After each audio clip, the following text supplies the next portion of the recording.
Hey guys, today I'd like to teach you about intervals. They're incredibly useful for soloing.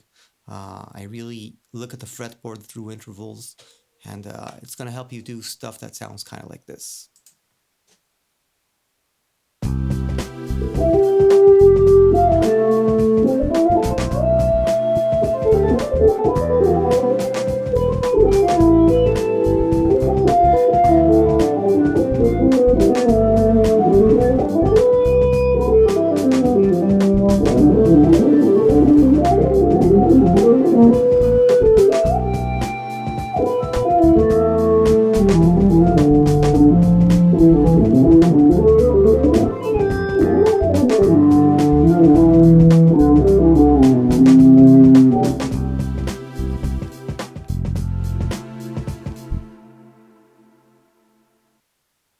Okay, so intervals are a big deal.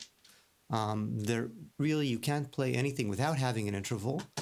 And there's a really simple way of thinking about them. Please take a look at this little chart here. And it told me something very, very important. If I take the diatonic intervals, which are really just the distances between notes within a major scale, for example, a diatonic second is one step above a scale degree. So if you're starting on C, diatonic second would be C and D. A diatonic third would be C and E. A diatonic fourth would be C and F. Diatonic fifth, C to G. Diatonic sixth, C to A. Diatonic seventh, C to B. And of course, it doesn't matter from which scale degree I'll begin on. So for example, a diatonic third will be, from the note C, it will be E. But if I go from E, a diatonic third would be actually G, because I'm only counting like 3 steps, starting on any note. Okay, so these are the intervals, and if you'll look at the chart, it told me something very important and useful. Essentially, I look at intervals as chords.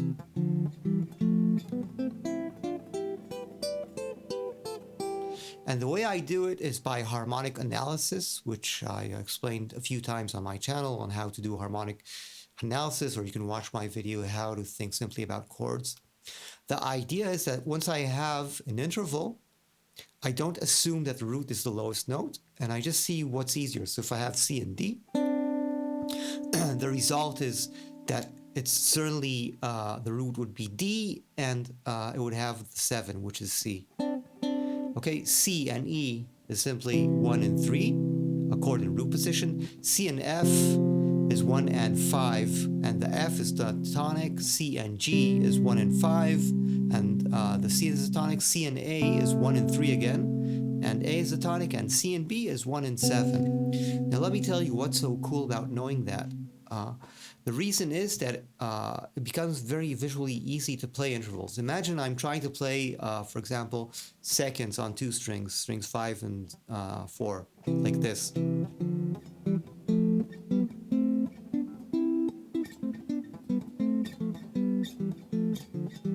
Okay, and you want to see it simply and musically. Because I know that C and E form a 1 and 3 of a chord, and I know my scale degrees, it's quite easy for me to see that I'm on C, then I'm on D minor. You see because a 3 is a flat 3 here, I call them flavors. Then my hand the 3 moved down a half a step.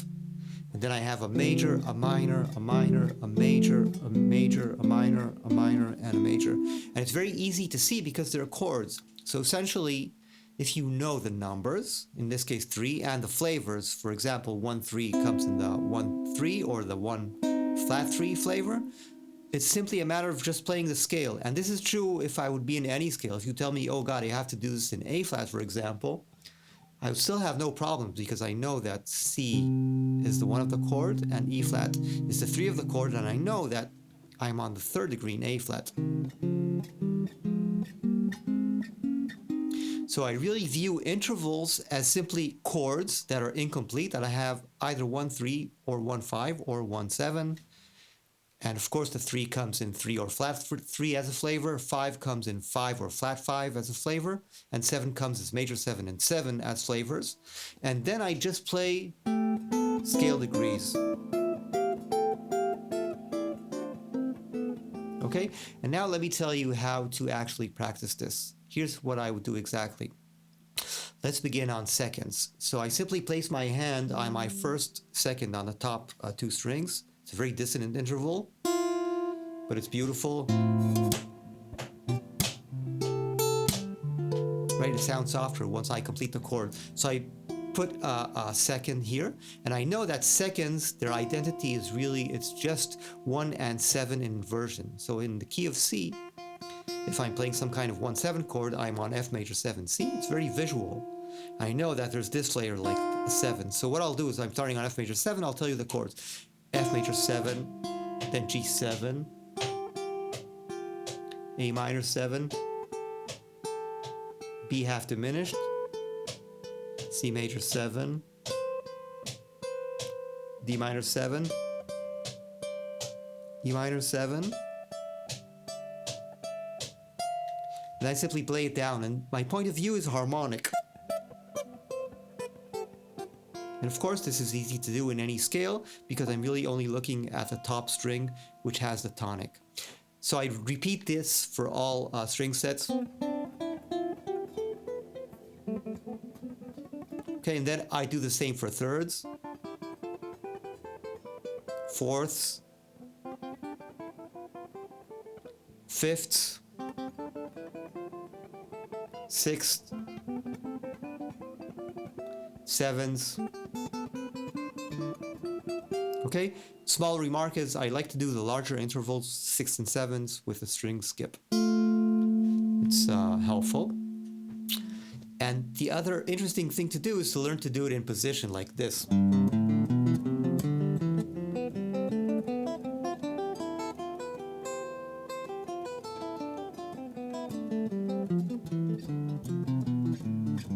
Okay, these are very good starter exercises. So I'd really learn this in 12 keys. Just remember that each interval is a chord and you're only looking at a chord shape, which will appear in one of two flavors, and just move diatonically. I sincerely hope this helped you. If you like this and you want more of this, just like, subscribe, share. I'd like to grow my channel. And thanks for watching, guys. Bye-bye.